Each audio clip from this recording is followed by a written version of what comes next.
Hot అంశాలపై debate news బెంచ్కి స్వాగతం. వాస్తవంగా మధ్యప్రాచ్యం తగలబడుతోంది. ఇరాన్ని నాశనం చేయడం కోసం ఒకవైపున ఇజ్రాయెల్ అమెరికా చేస్తున్న ప్రయత్నాలు, మరొక వైపున ప్రపంచాన్ని ఆర్థిక సంక్షోభంలోకి నెట్టి అమెరికా మీద ఒత్తిడి తీసుకొచ్చి ఇజ్రాయెల్ని దారికి తీసుకొచ్చి తమ మాట వినేలా చేసుకునేటటువంటి ప్రయత్నం ఇరాన్ చేస్తుంది.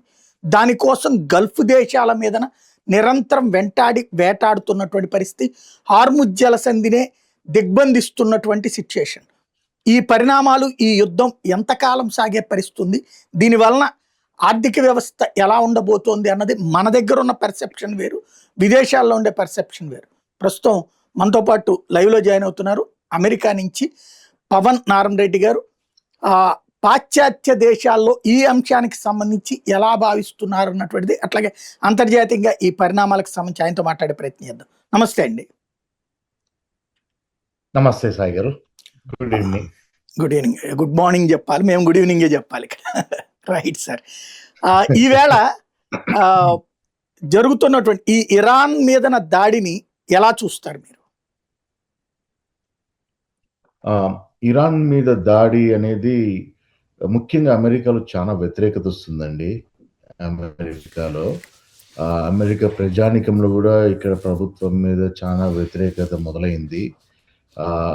ఎందుకంటే ఇది ఇజ్రాయెల్ యుద్ధాన్ని అమెరికా తనకు పూసుకున్నట్టు అనిపించి, ఇక్కడ ప్రస్తుతం ఉన్న ఆర్థిక పరిస్థితులు చాలా క్లిష్టంగా ఉన్నాయి అమెరికాలో గత 2-3 సంవత్సరాల నుంచి. చాలా జాబ్స్ ఏఐ ద్వారా జరిగేటి ఇవన్నీ చాలా జరుగుతున్నాయి. ఈ మధ్యలో ఇన్ఫ్లేషన్ పెరిగిపోయి అన్నీ పెరిగిపోయి మళ్ళీ అమెరికా మీద గుదిబండలా భారంలా తయారయ్యే యుద్ధానికి మనం ఎందుకు పోయామని అమెరికన్ ప్రజానికంలో చాలా ఉంది ఆ ఫీలింగ్. ఒకప్పుడు ఇజ్రాయెల్కి ఒక 60% సపోర్ట్ ఉన్న అమెరికా ప్రజానికము ఇవాళ 20%కి కూడా లేరు ఇప్పుడు. అదే గాజా కానివ్వండి, పాలెస్టైన్ కానివ్వండి, ఇరాన్ తరఫున 45% పెరిగిపోయింది. ఎందుకు అంటే ఇది ఇజ్రాయెల్ యుద్ధాన్ని అమెరికా ఎందుకు పూసుకుంటుంది? ఇప్పటికే కొన్ని బిలియన్స్ ఆఫ్ డాలర్స్ ఖర్చు పెట్టారు ఈ సంవత్సరము. మొత్తానికి చూస్తే ఒక $8 ట్రిలియన్ ఖర్చు పెట్టారు ఇజ్రాయెల్ మీద అమెరికా గత 70 సంవత్సరాల నుంచి అనేది ఇక్కడ సెంటిమెంట్ చాలా విపరీతంగా ఇజ్రాయెల్కి అగేన్స్ట్గా, అమెరికా ప్రభుత్వానికి అగేన్స్ట్గా ఎస్టాబ్లిష్ అవుతూ పోతున్నది. అది ప్రస్తుత పరిస్థితి అమెరికాలో. ఇంటర్నేషనల్ ఇష్యూస్లోకి వచ్చేసరికి గ్యాస్ ప్రైస్ పెరిగిన, అంటే గ్యాస్ అనగా ఇక్కడ పెట్రోల్, క్రూడ్ ఆయిల్ అంటారు పాశ్చాత్య దేశాల్లో, అది పెరుగుతుంది. యూరోపియన్ యూనియన్లో కూడా చాలా వ్యతిరేకత దాని మీద వస్తుంది. ఎందుకంటే గ్లోబల్ ఎకానమీ అనేది ఏఐ వల్ల, ఏఐ ఇన్వెన్షన్ వల్ల జాబ్స్ ఇవన్నీ కూడా ఒక చాలా ఛాలెంజింగ్ పొజిషన్లోకి వచ్చేసినాయి అన్నమాట. సో అది అందరు దాని మీద ఆలోచించాల్సిన పరిణామాలు ఇవి. అందరు పెద్ద తలలు, నాయకత్వాలు ఆలోచించాల్సిన పరిణామాలు. భవిష్యత్తు ఉద్యోగాలు ఏమిటి, భవిష్యత్తు ఎలా ఉంటుంది మానవాళికి ఏఐ వల్ల అనేది, దాని బదులు ఇదేంది, గుదిబండి ఏంది అనేది చాలా పెద్దగా సామాన్య ప్రజానీకరణలో మాత్రం చాలా ఉంది పాశ్చాత్య దేశాలు ప్రస్తుతానికి. అంటే బేసిక్గా మనం సమస్యను పరిష్కరించలేనప్పుడు కొత్త సమస్యను సృష్టించితే చర్చ అటు పక్కకు పోతుందనే వ్యూహం కూడా అయ్యి ఉండొచ్చు కదా. అది మన ఆంధ్రప్రదేశ్ రాజకీయాల్లో బాగా వాడుకునే ఇది, కానీ ప్రపంచంలో ఇక్కడ ప్రజానికం మాత్రం ఏంటంటే వాళ్ళు రియాక్ట్ అవుతారు. వాళ్ళ దైనందిక జీవితాల్లో వచ్చే సమస్యల మీద రియాక్ట్ అవుతారు. అందులో మొదటిది ఏంటంటే వారి వ్యక్తిగత ఆర్థిక పరిస్థితి. ఆ వ్యక్తిగత ఆర్థిక పరిస్థితికి వాళ్ళ వ్యాపారాలు కానివ్వండి, చిన్న వ్యాపారాలు కానివ్వండి, ఉద్యోగాలు కానివ్వండి, ఇవి ఇంపార్టెంట్ వాళ్ళకి. వీళ్ళు ఇరాన్ మీద పోయి చేస్తే అది కాదు. ఇక్కడ ప్రాబ్లం ఏంటంటే మెయిన్ ఇష్యూ ఏంటి అంటే వెనెజులా అని అమెరికా తీసుకున్నప్పుడు మొన్న వాళ్ళ ఆయిల్ అనేది చాలా థిక్ కోషంట్లో ఉంటుంది. దాన్ని క్లీన్ చేయడానికి Iran oil is one of the best in the world. So కొన్ని ఈ సామ్రాజ్యవాదం కానివ్వండి, కొన్ని టాప్ ఆయిల్ కంపెనీస్కి ఫేవర్ చేయడంలో కానివ్వండి, వీళ్ళు అనుకున్నది ఏంటంటే ఈజీగా బొంబార్డ్ చేసేస్తే దాన్ని టేక్ ఓవర్ చేసేయచ్చు, అక్కడ ప్రజలు తిరగబడతారు అని అనుకున్న ఉద్దేశంతో పోయారు వీళ్ళు. కానీ దానికన్నా ఎక్కువ అయింది ఈ పరిస్థితి. సో, ఇప్పుడు దీని నుంచి ఎట్లా బయటపడాలనేది ఒక ఉద్దేశము. రెండోది ఇది ఎంత దీర్ఘకాలం, ఎంత దూరం పోతది ఇదనేది మూడో అంశం. సో, ఇక్కడ, ఇక్కడ కొన్ని ఆర్థిక అంశాలు గూడా ముడిపడున్నాయి. అండ్ సామాజిక అంశాలు దాంట్లో ముడిపడిపోయినాయి ఇప్పుడు. సో, ఇది ఏదో డైవర్షన్ జేయాలనుకుంటే ఇక్కడ కుదరదు. మన ఏపీలో కుదిరినట్టు. లాస్ట్ 3 ఇయర్స్ నుంచి అంటున్నారు. ట్రంప్ వచ్చి 1 ఇయరే కదా అయింది. అంతకుముందు 2 ఏళ్ల నుంచి ఏంటి క్రైసిస్ అక్కడ? అంతకుముందు 2 ఏళ్ల నుంచి క్రైసిస్ ఇరాన్ అనేది మీరు చూస్తే ఏందంటండి, ఇరాన్ అనేది పర్షియన్ కంట్రీ. అది గల్ఫ్ దేశం గాదు. అది టోటలీ ఒక డిఫరెంట్ జాగ్రఫికల్ లొకేషన్ గానండి, భౌగోళికంగా గాని ఉన్నదది. సో, గత 2, 3 సంవత్సరాలు ఉన్నది ఏందంటే, గాజా అనేది గత 2, 3 సంవత్సరాల నుంచి ఉన్న ఇష్యూ అది.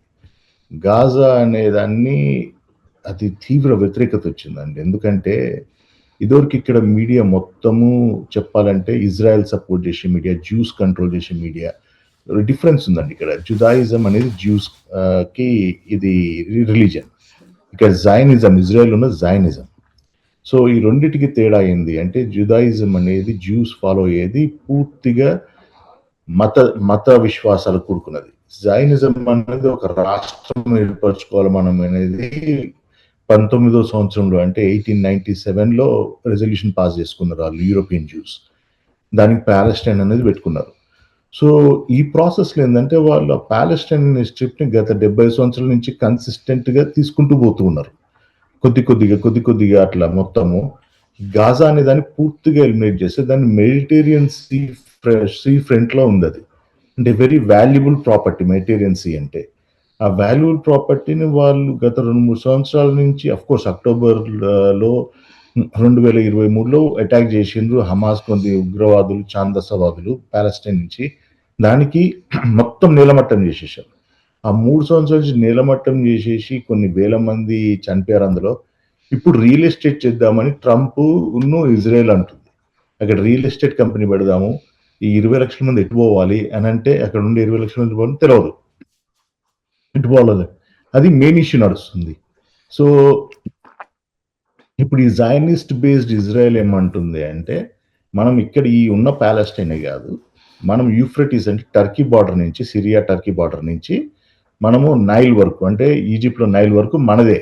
ఇది దేవుడు మనకిచ్చిన ల్యాండ్ అని చెప్పి డిసైడ్ చేశారు. సో, ఈ గాజాది అయిపోయాక, అది ఆక్యుపేషన్ అయిపోయాక నెక్స్ట్ ఏంటి అనేది ఎక్స్పాన్షన్ మోడ్‌లోకి పోతున్నారు వాళ్ళు. ఎక్స్పాన్షన్ మోడ్‌లో ఏంటంటే, ఇరాన్ మేజర్ సపోర్టర్ ఈ పాలెస్టీనియన్ ఉద్యమానికి, ఈ అరబ్ కంట్రీస్ కాదు. ఈ పాలెస్టీనియన్ ఉద్యమానికి, అక్కడున్న ప్రజల యొక్క ఉద్యమానికి మెయిన్ సపోర్టర్. దాన్ని అటాక్ చేసి, దాన్ని ఫ్రీ అప్ చేస్తే అమెరికాకి అడ్వాంటేజ్. ఇందాక చెప్పిన ఆయిల్ ఉంది చూడండి, అది ఇజ్రాయెల్‌కి అడ్వాంటేజ్. అంటే ఉన్న ఒకే ఒక్క దేశము ఏదైతే సపోర్ట్ చేస్తుందో పాలెస్టైన్ ఉద్యమానికి, దాన్ని కూడా ఫినిష్ చేసేయొచ్చు అనేది. ఇరాన్ ఒక్కటే మిగిలింది మొత్తం గల్ఫ్ ప్లస్ పర్షియన్ గల్ఫ్ అంటారు. ఆ మొత్తం కలిపి ఇరాన్ ఒక్కటే మిగిలింది ఇజ్రాయెల్‌కి గుదిబండగా. అక్కడ ఇజ్రాయెల్‌కి వ్యతిరేకంగా. అది మొత్తం ప్రాసెస్. రైట్. అంటే నేననేది ఇజ్రాయెల్ మీదన వాళ్ళు పాలస్తీనా, హమాస్ వాళ్ళు వెళ్ళి అటాక్ చేశారు. హెజ్బుల్లా, హౌతీ వీళ్ళందరూ కూడా తోడు నిలబడ్డారు. అందరూ కలిసి చేసిన అటాక్‌లో 3000 మంది దాకా చచ్చిపోయారు. అంతవరకు అయితే మామూలుగా అప్పుడప్పుడు ఇజ్రాయెల్ దాడులు ఫేస్ చేసింది, లేదా ఇజ్రాయెల్ వెళ్ళి దాడులు చేసింది. కానీ ఆ రోజు నుంచి కంప్లీట్ వాష్ అవుట్ చేసే ప్రయత్నంలో ఉంది. అమెరికా ఆ రోజు నుంచి ఆర్థిక సంక్షోభంలో పడిందా ఇజ్రాయెల్‌కి ఇవ్వడం వలన? అంటే అది బైడెన్ టైంలో కదా? అమెరికా ఆ రోజు నుంచి బైడెన్ టైంలో, మీరన్నది కరెక్ట్.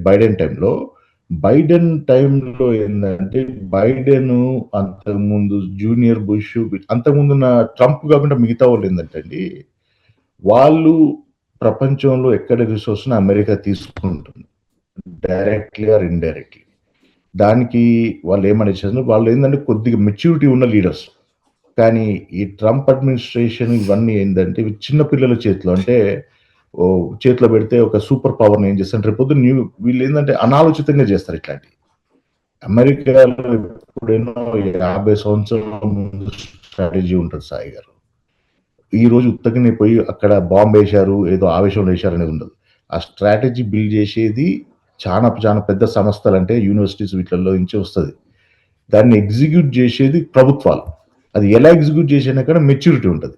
మీరు ఎప్పుడైనా చూడండి, బిల్ క్లింటనో, ఒబామా టైంలో మీకు అరబ్ స్ప్రింగ్ అని ఒక 6-7 దేశాలని క్యాప్చర్ చేశారు.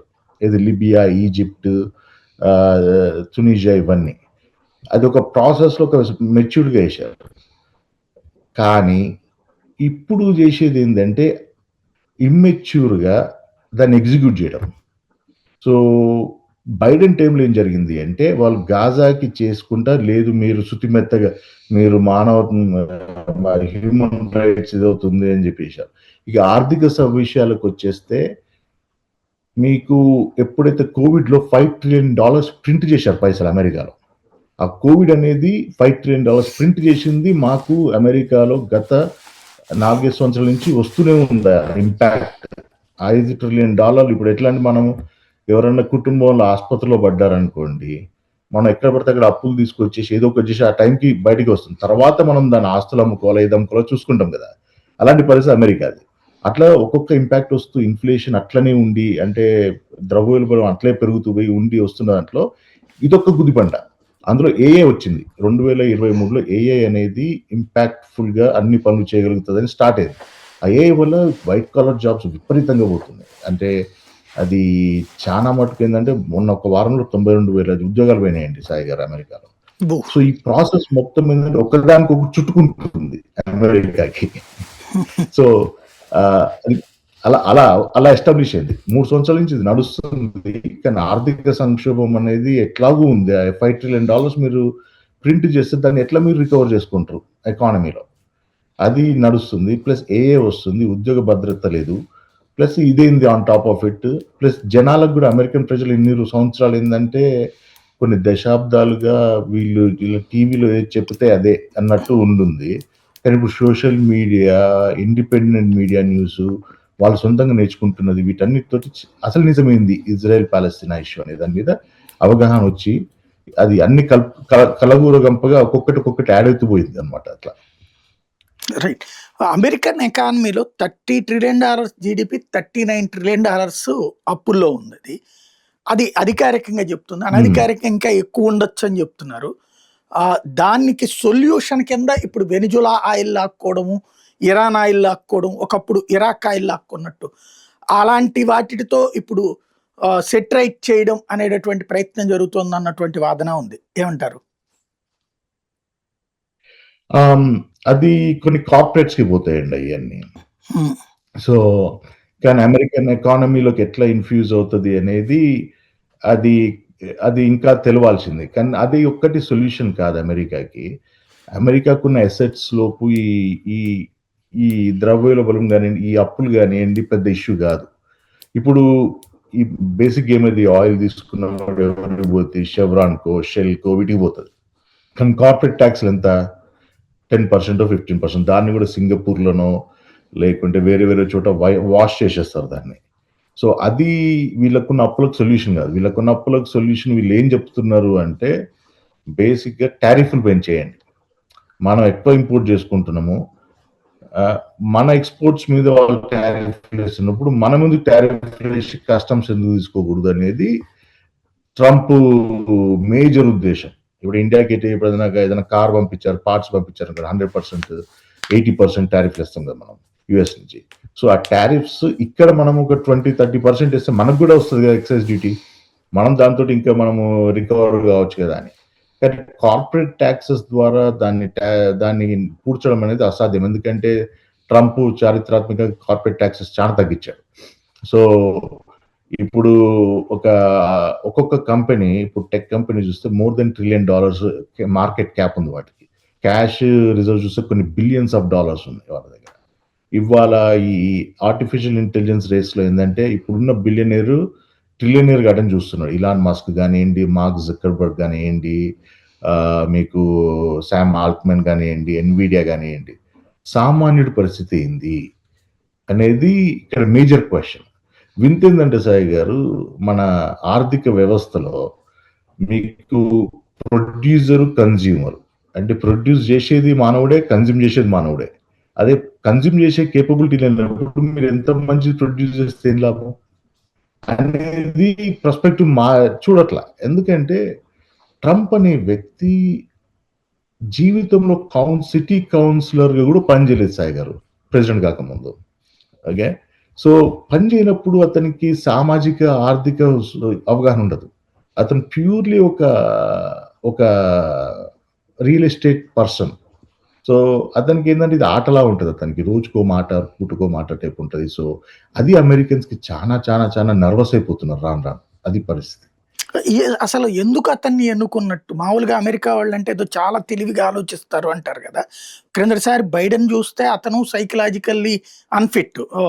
మనిషి స్టేజ్ ఇటుంటే ఇటు షేక్ హ్యాండ్‌లు ఇవ్వడాలు, ఇటుంటే ఇటు దిగడాలు లాంటి హ్మ్. సైకలాజికల్ కండిషన్‌లో ఉన్న అతన్ని అంతకుముందేంటంటే హెల్తీగా ఎగిరి గంతులేసేవాళ్ళు, డాన్సులేసేవాళ్ళు, పరుగులు పెట్టేవాళ్ళు ఉండేవాళ్ళు అంతకుముందు ప్రెసిడెంట్లు. మొన్నటిసారి బైడెన్ గాని, ఇప్పుడు ట్రంప్ గాని చూస్తే హెల్త్ సంగతి దేవుడెరుగు, సైకలాజికల్ కండిషన్‌లు చాలా దారుణంగున్నాయి. అంటే వీళ్ళని ముందు పెట్టి ఎవరన్నా నడిపిస్తున్నట్టా? లేకపోతే వీళ్ళే ఆ స్థాయిలోకి వచ్చినట్టా? పబ్లిక్‌లో చేంజ్ వచ్చినట్టా? సో, మొదటిసారి ట్రంప్ వచ్చినప్పుడు ఏమైందంటే, అంటే డెమోక్రటిక్ పార్టీ ఒక 3 కుటుంబాల ఉచ్చులో పడిపోయింది. ఒబామా, క్లింటన్‌లు ఇట్లా. సో, హిల్లరీ క్లింటన్‌ని ఈజీగా గెలుస్తది అనుకుంటే ఎవరు రిపబ్లికన్ ప్రైమరీస్ జరుగుతాయి గదా! ఇక్కడ ఈచ్ పార్టీలో ఎలక్షన్స్‌కి ఒక 2 సంవత్సరాల ముందు నుంచి ప్రైమరీస్ అని జరుగుతాయి. 4, 5 ప్రెసిడెన్షియల్ క్యాండిడేట్స్ డెమోక్రాటిక్ పార్టీ నుంచి వాళ్ళు వితిన్ ద పార్టీ ఫైట్ జేస్తారు. ఎవరు క్యాండిడేట్ కావాలనేది. ఓకే. సో, ఆ ప్రాసెస్‌లో ఈ డెమోక్రాటిక్ పార్టీ మీడియా అవుట్‌లెట్స్ ఏం జేసినాయంటే, ఈ ట్రంప్ అయితే మనం ఈజీగా గెలుస్తామని జెప్పి అతన్ని ప్రమోట్ జేసినాయి. బాగా. అది రిపబ్లికన్ పార్టీ ప్రైమరీస్‌లో. అతనికి ఏ ఐడియాలజీ లేదండి బేసిక్‌గా. అతను డెమోక్రాట్. పైసలను డెమోక్రాట్‌కి ఇచ్చేవాడు అంతకుముందు.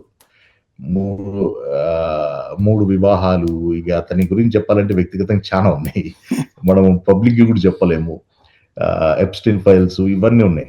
సో, ఇతని మీదైతే హిల్లరీ క్లింటన్ ఈజీగా గెలుస్తది అనుకుంటే, ఇతనేం జేశాడంటే అనలిటిక్స్ వాడి ఇతని టీము సామాన్య అమెరికన్స్‌కి ఒక రాష్ట్రీయవాదము, ఒక మేక్ అమెరికా గ్రేట్ అగైన్ అని, ఇక్కడికి జాబ్‌లను తీసుకొస్తా అని జెప్పి, అది అసాధ్యం అయన్నీ. ఎందుకంటే అమెరికన్ ఎకానమీ అట్లా నడవదు. ఇవన్నీ చెప్పేసరికి ఏందంటే ఒక సామాన్య అమెరికన్‌కి కొత్త వాదం వినిపించింది. జాతీయవాదము. మళ్ళీ అమెరికాని గొప్ప చేస్తా అన్నాడు. సో, ఇక్కడనే ఉద్యోగాలు తీసుకొస్తా అన్నాడు అని జెప్పేసి ఇదేంది. ఇంకా హిల్లరీ క్లింటన్ ఏంటంటే ఆమె మహిళ గాని అమెరికాలో సదర్న్ స్టేట్స్‌లో చానా ఏరియాస్‌లో మహిళని ఇంకా యాక్సెప్ట్ చేయరు సాగర్. మీరు నమ్మరు నమ్మకపోండి. మాకు కార్పొరేట్స్‌లో I work as one of the senior executives in a company. కార్పొరేట్‌లో గూడా ఇక్కడ రిజర్వేషన్ సిస్టమ్ లెక్క ఆ మహిళల్ని సీనియర్ పొజిషన్‌కి పంపిస్తారు. సో, ఆ దెబ్బతో మొదటిసారి అయిండు. అయ్యాక అతను రెండోసారి ఏమైందంటే ఈ కమలా హారిస్ అనే ఆమెని తీసుకురావటానికి డెమోక్రటిక్ పార్టీ మళ్ళా తప్పు చేసింది. ఏందంటే బైడెన్ ఏముంటాడు, ఈ ప్రైమరీస్ అయిపోయే వరకు నేను ఇందాక చెప్పాను కదా ప్రైమరీస్ ఉంటాయని. ఆ ప్రైమరీస్ అయిపోయే వరకు జో బైడెనే మళ్ళా సెకండ్ టైమ్ అని చెప్పి అనిపించి ఆ ప్రైమరీస్ అయిపోగానే జో బైడెన్ నేను విత్‌డ్రా అయితున్నాను అని కమలా హారిస్‌ని తీసుకొచ్చారు. కమలా హారిస్ తీసుకొస్తే ఆమెకు ఒక పర్సనాలిటీ లేదు, ఏమీ లేదు. సడెన్‌గా వచ్చింది. మళ్ళా మహిళ. సో, దీంట్లో మళ్ళా ఇతను తిరిగి ఎస్టాబ్లిష్ అయిపోయాడు.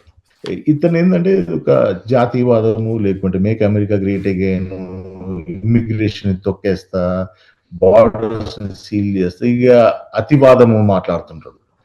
ఆ టైప్ అన్నమాట ఈ మనిషి. సో, అతనికి డెమోక్రాటిక్ పార్టీస్ చాలా సహాయం చేసింది.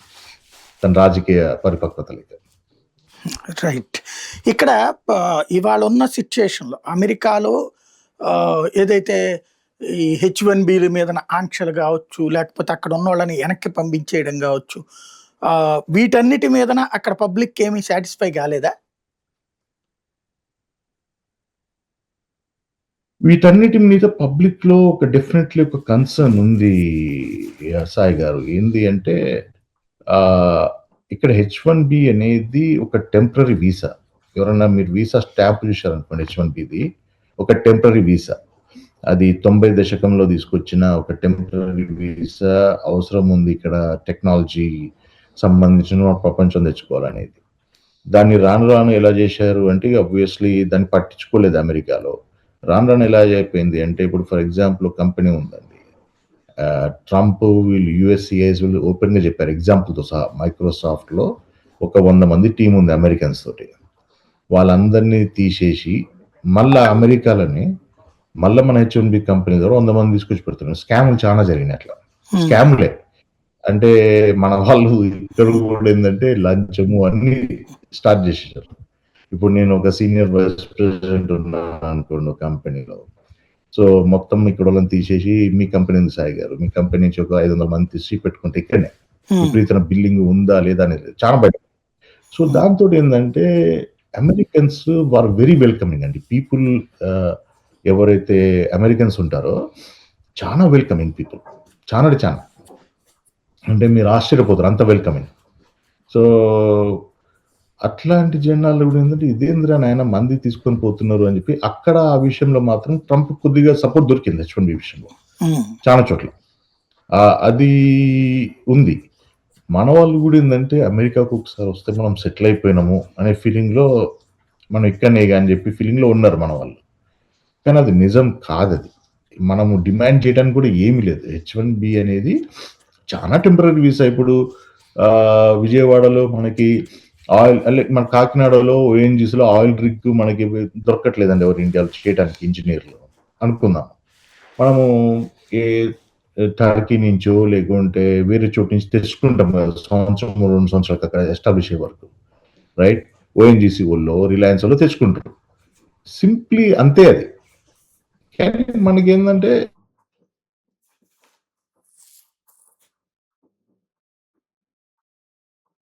H1B విషయంలో ట్రంప్ కి సపోర్ట్ ఉందండి ఇక్కడ. రైట్. అయితే ఇప్పుడు ఉద్యోగాల పరంగా అక్కడ ఉన్న వాళ్ళని తీసేసి పంపించేస్తున్నాడు కదా విదేశాలకి, దాన్ని యాక్సెప్ట్ చేస్తున్నారు అక్కడ పబ్లిక్. అది చేస్తారు కదండి. అంటే ఇక్కడున్న ఉద్యోగస్తుల్ని తీసేసి మన వాళ్ళని నిలబెట్టుకుంటారు. ఇక్కడ ఉద్యోగస్తులకి ఉద్యోగాలుండి తక్కువైతే మన వాళ్ళని పెట్టుకోవచ్చు, రైట్? సో ఇన్ని సంవత్సరాలు జరిగింది, అది పట్టించుకోలేదు. కాకపోతే అది సైలెంట్ పొలిటికల్ ఇష్యూ అన్నమాట. దాన్ని ట్రంప్ క్యాప్చర్ చేసుకున్నాడు. అండ్ మన వాళ్ళని పంపిస్తే మన వాళ్ళని కాదు, విదేశాలు మొత్తం అన్నిట్లో కూడా వాళ్ళు పంపించిన తప్పేం లేదని అనుకుంటారు. ఎందుకంటే వాళ్ళకే ఉద్యోగాలు లేవు కదా అమెరికన్స్కి. ఫస్ట్ ఆఫ్ ఆల్ వాళ్ళకు అతిగా ఉండి వాళ్ళకి వాళ్ళు చేయలేని పరిస్థితుల్లో ఉంటే వేరే వాళ్ళు వచ్చిన సంబంధం వాళ్ళు అయినా కూడా ఇన్ని రోజులు యాక్సెప్ట్ చేశారు. అది కూడా అరే ఐటీ అంటే టెక్నాలజీ అంటే ఇండియన్స్ అని చెప్పి నవ్వుకుంటూ కూడా యాక్సెప్ట్ చేశారు. కానీ పరిస్థితి మరి వాళ్ళకి దుర్భరంగా తయారైంది అనమాట. మీకు నమ్మరు, అమెరికాలో హైయెస్ట్ యావరేజ్ ఇన్కమ్ ఏ ఎథ్నిసిటీది ఎవరిది అంటే ఇండియన్స్ది. సో అంతవరకు వాళ్ళు యాక్సెప్ట్ చేశారు. కాకపోతే మరి వాళ్ళ కడుపు గుట్టకూడదు కదా మనం. రైట్. అందులో మన వాళ్ళు ఇంట్లో ఫ్యామిలీలో అందరూ ఉద్యోగం చేసేస్తారు కదా అక్కడ, అది కూడా ఒక ఇష్యూ ఉంటుంది కదా.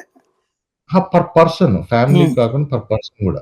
అదే అదే మనం IT and technology one of the highest paid professions Sai గారు. అందులో 90% మంది ఉంటారు మన వాళ్ళు అందులో. ఓకే. సో యావరేజ్ పోలీస్కి ఇక్కడ ఎంత ఇస్తారంటే $40,000 ఇస్తారు సంవత్సరం. మనకి యావరేజ్ మీద $120,000 అట్లా వస్తాయి పోలీసు. అలా ఉంటుంది అనమాట. అక్కడ మామూలుగా మినిమం బ్రతకాలంటే నెలకి ఎన్ని డాలర్లు అవసరం అవుతుంది మినిమం టు మాక్సిమం? అంటే ఇక్కడ మీకు హైదరాబాద్ విజయవాడ కన్నా చీప్ సాయి గారు 90% ప్లేసెస్ లో ఇల్లులు. సో మీకు ఒక 200-250,000 పెడితే 90% అమెరికాలో చీప్ ఇల్లులు ఉంటాయి. అంటే యావరేజ్ చెప్తున్నా. ఓకే. అంటే మీరు ఒక 2 కోట్లు బ్రహ్మాండమైన ఇల్లు, రోడ్లు అన్నీ వస్తాయి. మీకంటూ ఇండిపెండెంట్ హోము అట్లా. కానీ మిగతా ప్లేసెస్ లో మన వాళ్ళు ఉండేది సిటీస్ లో ఇటు దగ్గర పట్ల సబర్బన్స్ లో ఎక్స్పెన్సివ్ ఉంటాయి చాలా. అంటే ఇంకొద్ది ఎక్కువ ఎక్స్పెన్సివ్ ఉంటాయి. ఆ రకంగా చూస్తే యావరేజ్ అమెరికన్ బతికేది ఒక $60,000-70,000 పర్ హౌస్ హోల్డ్ లో బతకగలుగుతాం. అంటే అది ట్యాక్సెస్ తీయక ముందు. చాలా మందికి అలాంటివి ఉంటాయి. మళ్ళీ ఒక $70,000-100,000 మధ్యలో బతుకుతారు, అంటే $1,00,000 లోపు. సో జాబులు చేస్తారు వాళ్ళు, 2 జాబులు చేస్తారు బతకడానికి. ఇలా రకరకాలుగా వాళ్ళు జీవితంలో స్ట్రగుల్స్ చేస్తుంటారు. చాలా ఉమ్. కష్టపడాలి, తప్పదు ప్రతి ఒక్కరు. సో అందుకే ఏంటంటే అమెరికన్ ఎకానమీ డిజైన్ అయింది, మన ఆర్మీ దీని మీద డిజైన్ అయింది. ఏంటంటే ఆర్మీలో ప్రపంచంలో ఎక్కడైనా చూడండి, ఎవరైనా కూడా తగిన జీతం ఇయ్యడు. ఎందుకు అంటే కడుపు నిండాక ఆలోచన పెరుగుతుంది. సో వాడు ఆకలి మీదనే పోరాటం చేయాలి. అప్పుడే కమాండర్ ఏం చెప్తే అది చేస్తాం. సో అలా అమెరికాలో కూడా ఏంటంటే మీకు బతకడానికి ఇల్లు అప్పు మీద ఇస్తాడు, కారు అప్పు మీద ఇస్తాడు. సో అవి ఆ అప్పులు నెల నెల కట్టడం మీరు పని చేస్తూ ఉండాలి. సో సో ఎకానమీలో మీరు పని చేస్తుండాలి, ఖర్చు పెడుతున్నారు, పని చేస్తున్నారు, ఖర్చు పెడుతున్నారు, కానీ మీరు ఎప్పుడు కంఫర్టబుల్ ఉండకూడదు. సో అది ఇక్కడ సిస్టమ్. మనిషిని రైట్. పరిగెత్తి ఇండియాలో కూడా అలా ప్లాన్ చేస్తున్నట్టున్నారు. రైట్. చెయ్యాలి. ఒక కీలకమైన అంశం ఏంటంటే ఇదివరకు అమెరికా ఇరాక్ వార్, గల్ఫ్ వార్లో కావచ్చు, లేకపోతే ఆఫ్ఘనిస్తాన్ మీద వార్ కావచ్చు, ఎవరి మీద యుద్ధానికి వెళ్ళినా, అది క్యూబా మీద వెళ్ళినా, ఎవరి మీద వెళ్ళినా నాటో తర్వాత యూరోపియన్ కంట్రీస్ అన్నీ కూడా ఎగబడి వచ్చాయి. తోకల్లాగా వాళ్ళ యుద్ధ విమానాలు, యుద్ధ నౌకలు కూడా వచ్చాయి. మొట్టమొదటిసారి పిలిస్తే కూడా రాననేటటువంటి పరిస్థితి ఎందుకు వచ్చింది? ఎందుకు వచ్చిందంటే ఏ రాజకీయమైనా, ఏ దేశమైనా కూడా మీరు నాయకుడిగా ఎదగాలంటే ప్రజల సెంటిమెంట్ ముఖ్యం సార్. ఓకే. సో అదే ప్రజాస్వామ్యంలో మూలాంశం. సో ఇన్ని రోజులు ఏమైందంటే కుక్క తోకనాడిస్తుందా, తోక కుక్కనాడిస్తుందా అనేది మీడియా ప్రొపగాండా, సోషల్ మీడియాలతోటి చాలా నడిపించారు.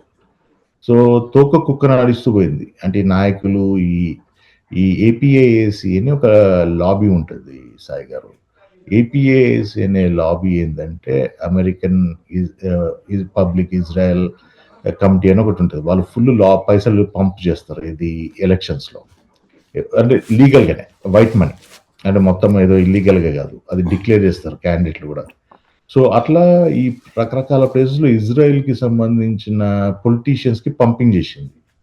అండ్ ఇన్ని రోజులు ఏంటంటే పబ్లిక్కి తెలియదు అసలు ఇజ్రాయెల్ కాన్ఫ్లిక్ట్ ఏంటంటే. అందరూ ఏమనుకుంటారంటే అయ్యో పాపం ఇజ్రాయెల్ మీద ఈ ఛాందసవాదులు వీళ్ళందరూ దాడి చేస్తున్నారు, వాళ్ళు ఏం చేస్తారు, వాళ్ళు ప్రొటెక్ట్ చేసుకోవాలి కదా అనే సిచ్యువేషన్ ప్రపంచం అంతుంది. ఈ దఫా ఏంటంటే ఆల్టర్నేట్ మీడియా అనేది నిజాలేంది, అసలు ఈ చరిత్ర ఏంది, అసలు అక్కడ ఉండేది 90% మంది అరబులు ఉంటే యూరోప్లో జ్యూస్ని హాలోకాస్ట్లో చంపుతుంటే పాపం ఈ అరబ్స్ వాళ్ళు వస్తే వాళ్ళకి ఏది ఇచ్చేది రెఫ్యూజ్ ఇచ్చారు.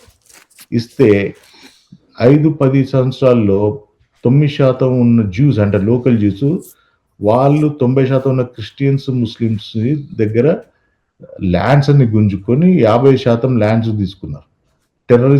టెర్రరైజ్ చేసి తీసుకున్నాక మళ్ళీ ఒక సంవత్సరం లోపు మీ 78% తీసేసుకున్నారు.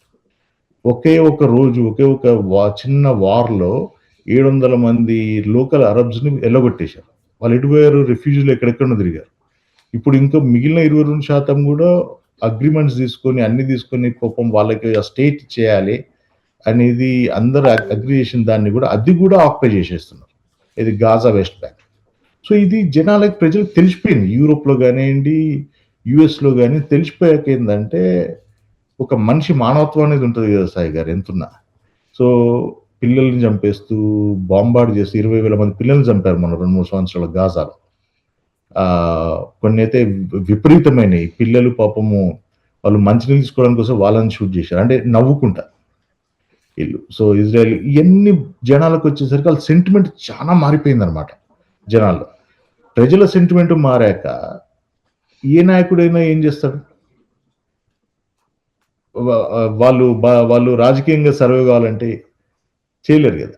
సో ఆ సెంటిమెంట్ని చూసుకొని వీళ్ళు తొందరగా రియాక్ట్ కావట్లేదు. లేకుంటే ఈ పాటికి హ్యాపీగా ఇరాన్ మీద కానివ్వండి దీని మీద బొంబాడు చేసేసి ఆయిల్ గీలని ఎత్తేసడం ఇప్పుడు. సో అప్పుడు అట్లా పరిస్థితి లేదు ఇప్పుడు.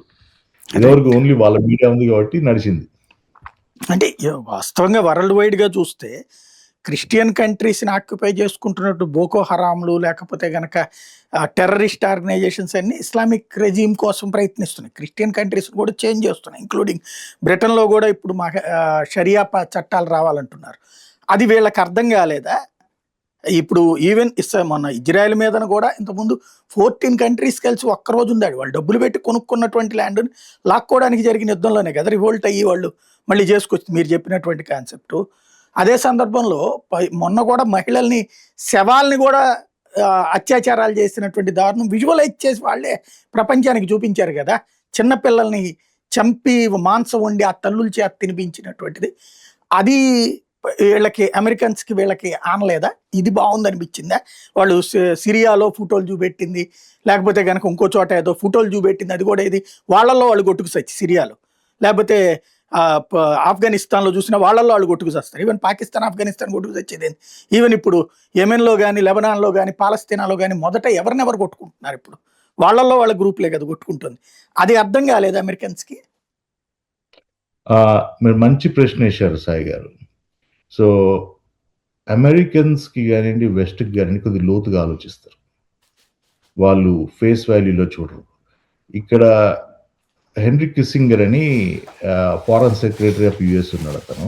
వెరీ ఫేమస్ గా. If you are enemy of America you should be worried. If you are friend of America you are dead. అంటే దాని అర్థం మీరు శత్రువు అయితే అమెరికాకి మీరు కేర్ఫుల్గా ఉండాలి. మీరు ఒకవేళ మిత్రులు అయితే మీరు చచ్చిపోయిన కింద లెక్క. దానికి ప్రత్యేక ఎగ్జాంపుల్ పాకిస్తాన్. అంటే కొద్దిగా లాంగ్గా చెప్పాల్సి వస్తుంది. ఇండియా, పాకిస్తాన్.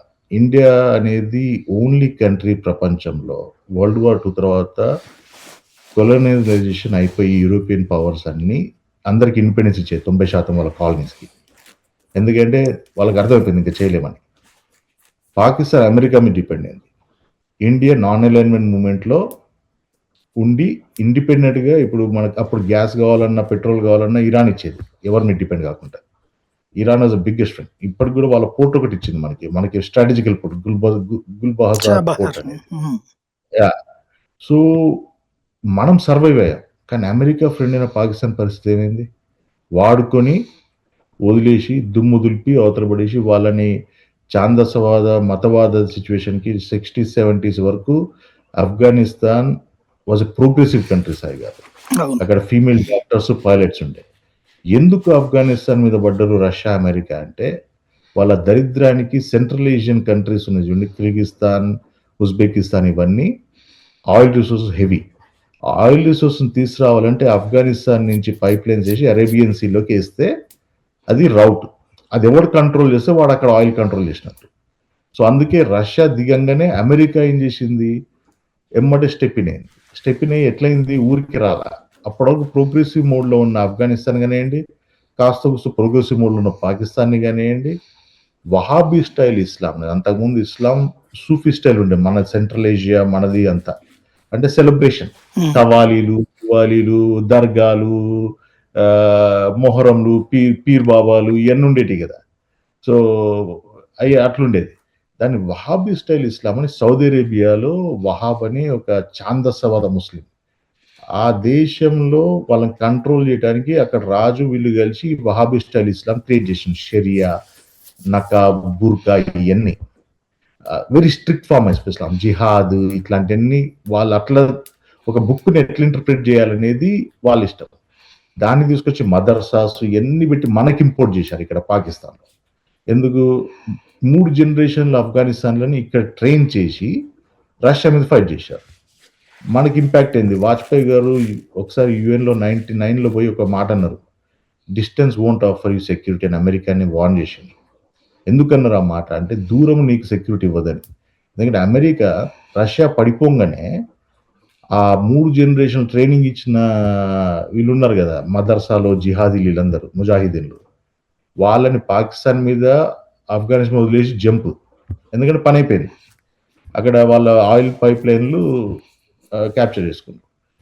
కానీ ఇంపాక్ట్ ఇండియా మీద పడేది. ఎలా అంటే 87, 88 వరకు కశ్మీర్ యాజిటేషన్ ఒక ఇది వాళ్ళు ఇది హరియత్ కౌన్సిల్ ఇట్లాంటివి చేసుకుంటూ పోయేవాళ్ళు.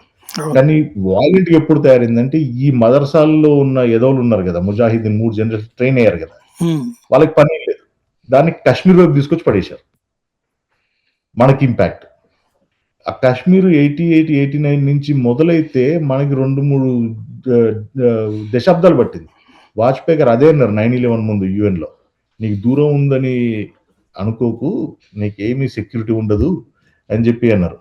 ఇలా అమెరికా ఏం చేసిందంటే అండి, మీరిప్పుడు వెస్టర్న్ పవర్స్ కూడా ఏం చేసినాయంటే, ఇరాన్ 1956 వరకు డెమోక్రటిక్ కంట్రీ. అవును. అక్కడ డెమోక్రటిక్ కంట్రీ నేషనలైజ్ చేశారు ఆయిల్ రిసోర్స్ మా ప్రజలకు సంబంధించిందని.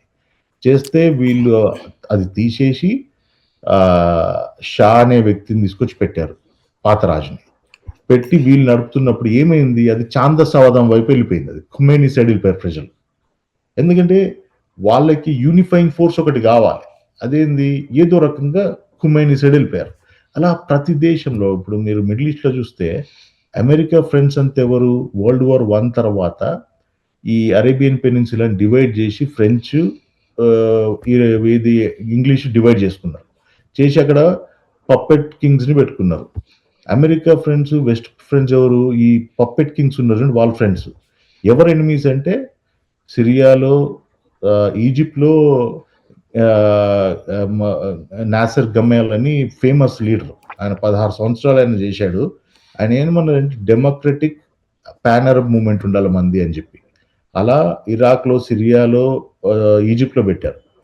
ప్రోగ్రెసివ్ కంట్రీస్ ఎడ్యుకేషన్ అమ్మాయిలకి ఛాందసవాదం తొక్కి పెట్టేశారు. అన్య మతాలు అక్కడ సర్వైవ్ అయినాయి. మీకు తారిక్ అజీజ్ అని Saddam Hussein deputy prime minister is a Christian, పేరు తారిక్ అజీజ్. అట్లా ఉన్న కంట్రీస్ ఏమో వీళ్ళకి ఎనిమీస్ అయినాయి. ఛాందసవాదం విపరీతంగా ఉన్న సౌదీ అరేబియా వీళ్ళేమో వీళ్ళకి ఫ్రెండ్స్. వీళ్ళు ఇక్కడ ఏంటంటే అండి సాయి గారు, మీకు మన దౌర్భాగ్యానికి ఏదైనా రిసోర్స్ ఉందనుకోండి, వెస్టర్న్ పవర్స్ ఆ రిసోర్స్ ఉంటే మిమ్మల్ని రకరకాలుగా ఇచ్చేస్తారు. సో ఇజ్రాయెల్ని క్రియేట్ చేసింది కూడా అందుకే. వాళ్ళకున్న జ్యూస్ ప్రాబ్లమ్ని యూరోప్ నుంచి తీసుకొచ్చి ఇక్కడ వీళ్ళ మీద పడేశారు. పడేసి సూయజ్ కెనాల్ని కంట్రోల్ చేయడానికి ఇదొక క్రియేట్ చేశారు. మీరు అన్నట్టు ముస్లిం మత ఛాందసవాదం ఉందంటే ఉంటుంది. ఎందుకంటే ఆ ప్రదేశమే అట్లాంటిది. మీకు మూడు రిలీజియన్స్ ఉన్నాయి చూడండి, క్రిస్టియానిటీ, జుదాయిజము, ఇస్లాం పుట్టింది అక్కడ. ఎందుకు పుట్టింది? దుర్భరమైన దౌర్భాగ్యమైన పరిస్థితుల్లో వాళ్ళు టెక్స్ట్ బేస్డ్ రిలీజియన్స్ అయ్యి, వాళ్ళు పన్ను టైపు. సో వాళ్ళని ఎంత అనాగరికంగా వీళ్ళు తొక్కి పెడుతుంటే అంత అనాగరిక చర్యలు రిఫ్లెక్ట్ అవుతుంటాయి. ఇజ్రాయెల్లో జరిగింది ఆ అటాక్, చిన్న అటాక్ ఇవి జరిగాయి కదండి, దానికి 1000 వీడియోలు ఉన్నాయి సాయి గారు. మనకి మనసు ఉండాలి చూడటానికి. ఆల్టర్నేట్ మీడియాలో ప్యాలెస్టైన్స్ మీద జరిగే అట్రాసిటీస్ ఎంత ఘోరంగా ఉంటాయండి. ఇవాళ మీ ఇల్లు ఉంది సాయి గారు విజయవాడలో.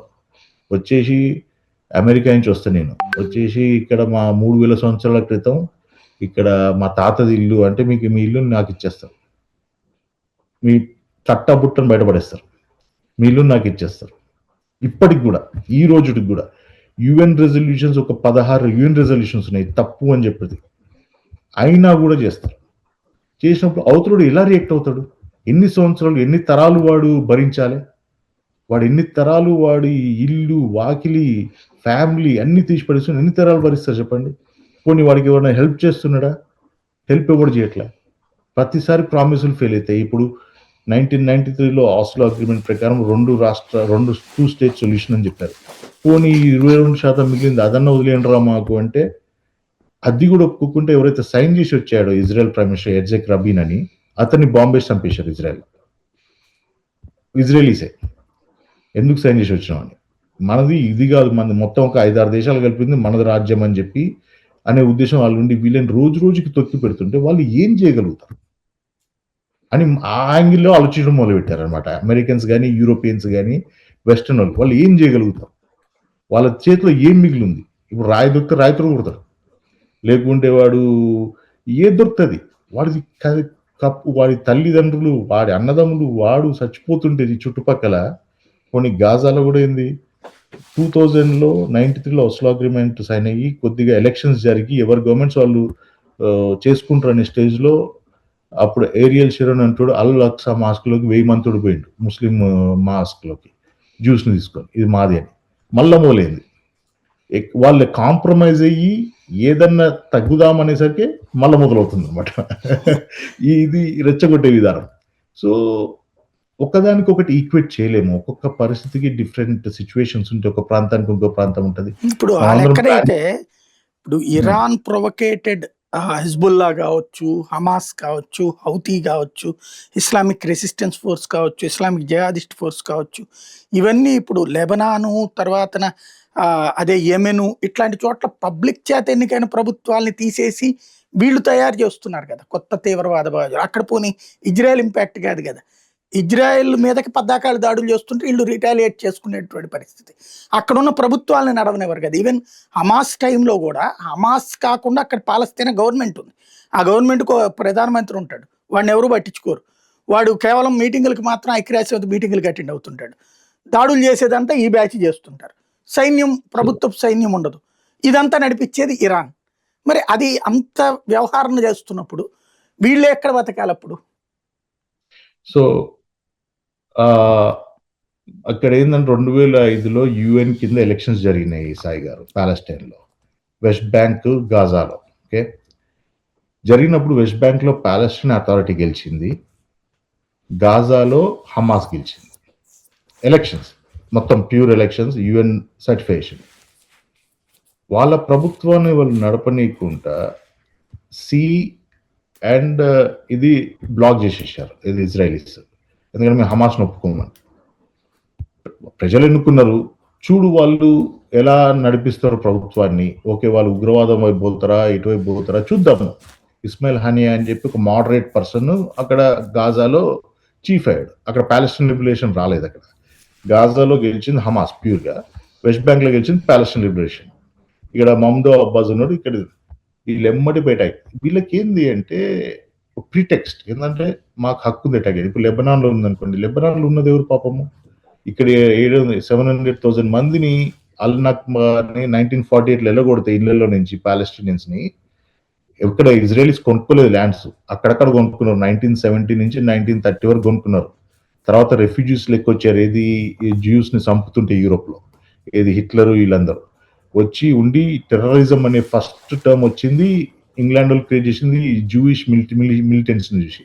వీళ్ళు ఆక్యుపై చేశారు. 1948లో ఇజ్రాయెల్ అరబ్ వార్ అన్నది క్రియేట్ చేసి occupy, Jewish Arab war create చేసి ఆక్యుపై 700,000 మంది పోతే లెబనాన్లోకి పారిపోయారు. వాళ్ళు పారిపోతే వాళ్ళని 1983-86లో కూడా బొంబార్డ్ చేశారు అక్కడ పోయి, ఏది లెబనాన్లో. ఎందుకంటే అక్కడి నుంచి పాలస్టీన్ ఆర్గనైజేషన్ నడుస్తుంది, ఇండిపెండెన్స్ మూవ్మెంట్ నడుస్తుందని. సో చాలా చరిత్ర ఉంది సాయి గారు. అంటే ఇందులో ఫేస్ లిఫ్ట్, ఫేస్ వాల్యూ చెప్పలేము. హౌతీ కానివ్వండి, మీకు యమన్ కానివ్వండి, యమన్లో షియా మిలిషియా ఉంది. ఆ యమన్ షియా యాజిటేషన్ ని వీళ్ళు తొక్కడానికి Saudi Arabia, Israel and America వాళ్ళ మీద బొంబార్డ్ చేస్తుంటారు. ఎందుకంటే సౌదీ అరేబియా అక్కడ డామినేట్ చేయాలనుకుంటుంది యమన్లో. సో రకరకాల డిఫరెంట్ ఇష్యూస్. ఇరాన్ అనేది డెఫినెట్లీ వాళ్ళు హెజ్బుల్లాకి సపోర్ట్ చేస్తారు, హమాస్కి పొలిటికల్ సపోర్ట్ చేస్తారు. హెజ్బుల్లాకి వీళ్ళు ఇక్కడ మన లెబనాన్లో వాళ్ళు సపోర్ట్ చేస్తారు దానికి, political support for Hamas. But they never get involved directly in to ఇజ్రాయెల్ని ఎప్పుడు అటాక్ చేసింది, ఎప్పుడు బొంబార్డ్ ఏం చేయలేదు.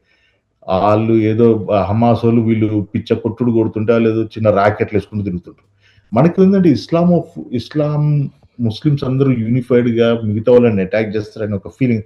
సారీ సాగర్, నేను కొద్దిగా ఎక్కువ చెప్తున్నాను అనుకుంటాం. కానీ ఎగ్జాంపుల్ చూస్తే మీరు మానవుడు అనేటోడు స్వార్థజీవి సాగర్.